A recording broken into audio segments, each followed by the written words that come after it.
بسم الله الرحمن الرحيم. الحمد لله رب العالمين، والصلاة والسلام على أشرف المرسلين سيدنا مولانا محمد صلى الله عليه وسلم.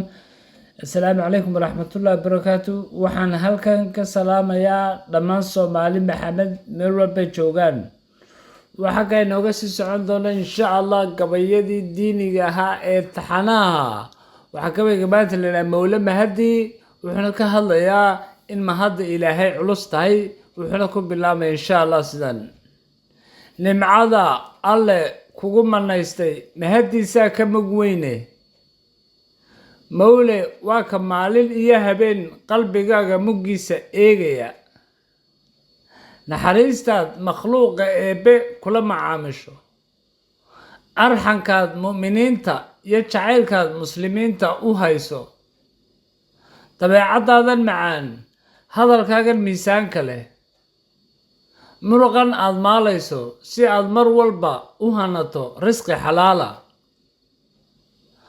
macnaha nolosha qalbigaaga mashaaxay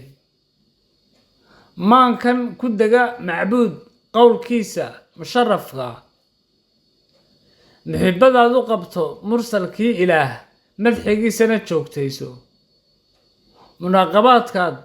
la leedahay iyo munaajabaadka alleh ducadaadan maqbuul iyo rajaynaysa mustajiibo waajibkan ku dhex milmay miirkaaga ka qaado mustareexa noloshaadan aad xaqa ku maamusho waxa kuu barakeeyaa waa mowlaha mahadiye nimcada alla kugu manaystay mahadiisaa kama gweyne mowla waa ka maalin iyo habeen qalbigaaga muggiisa eegaya waad mahadsantiin dhammaantiin waxaan leeyahay ammaanka ku hayno mahadda ilaahay mar walba insha allah walaalayaal wasalaamu calaykum waraxmatullaahi wabarakaatu.